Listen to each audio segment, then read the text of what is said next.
এমনও অনেক নামাজি আছে, নাউজুবিল্লাহ, আল্লাহ পাক আমাদেরকে তাদের অন্তর্ভুক্ত না করুন, যে নামাজ পড়ার পরে আল্লাহ রাব্বুল আলামিন এই নামাজটাকে ওই নামাজের মুখের উপর নিক্ষেপ করে দেয়, তোমার নামাজের আমার কোনো দরকার নেই।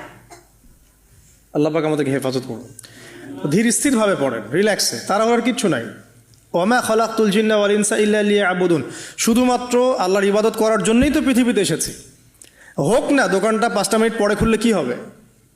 হ্যাঁ, জমিতে যান, জমিতে আধা ঘন্টা পরে গেলে কি হবে?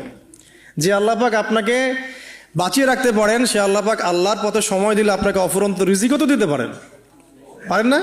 আপনি আল্লাহর হয়ে যান, বাকি সব আল্লাহ আপনার দায়িত্ব নিয়ে নেবেন ইনশাআল্লাহ। আপনি নিজে আল্লাহর হয়ে যান, আপনার সব কিছু দায়িত্ব কে নিয়ে নেবে? আল্লাহ নিয়ে নেবে। তো আল্লাহ পাক আমাদেরকে ধীর স্থিরভাবে আধ্যাত্মিকত্ব অর্জন করে নামাজ পড়ার তৌফিক দান করুন, আমিন। এখন আমরা যত ঝগড়া নামাজের বাহ্যিকতা নিয়ে, হাত বাঁধা, রফুল ইয়াদাইন, আমিন আর পায়ে পা, এগুলো নিয়ে ঝগড়া শেষ আছে? নাই। ইসলামের বিরোধী শক্তিরা হাত ভেঙে ফেলার পায়তারা করে ফেলেছে অলরেডি। হাতই না থাকলে আপনি বাঁধবেন কোথায়? মনে করেন আপনার হাতই নাই, বাঁধবেন কি উপরে না নিচে?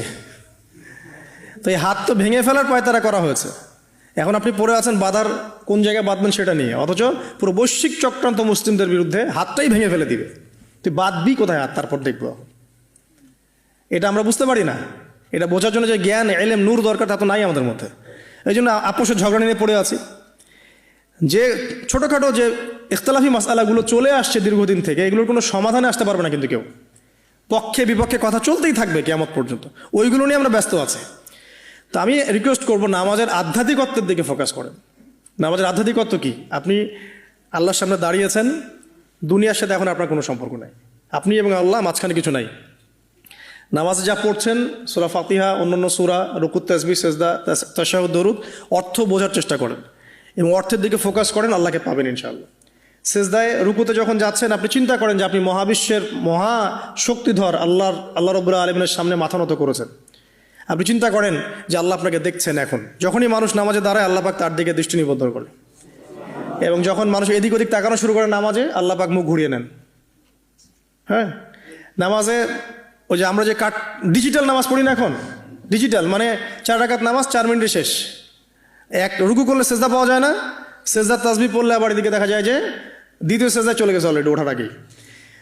অনেক ক্ষেত্রে ইমাম সাহেবরাও খুব দ্রুত নামাজ পড়ান, অনেক দ্রুত পড়ান। এত দ্রুত নামাজ পড়াবেন কেন? নামাজ জামাতে পড়লে সংক্ষিপ্ত করতে বলা হয়েছে, কিন্তু এত দ্রুত তো পড়তে বলা হয় নাই। এখনও দেখবেন মক্কা মদিনায় গিয়ে নামাজ দেখবেন, মাশাআল্লাহ, নামাজটা তাদের মাশাআল্লাহ, এটার প্রশংসা না করলে হক আদায় হবে না। নামাজটা অসাধারণ, ধীর স্থিরভাবে। ফজরের নামাজ 20 মিনিট, 15 মিনিট, 20 মিনিট পড়াচ্ছে নামাজ।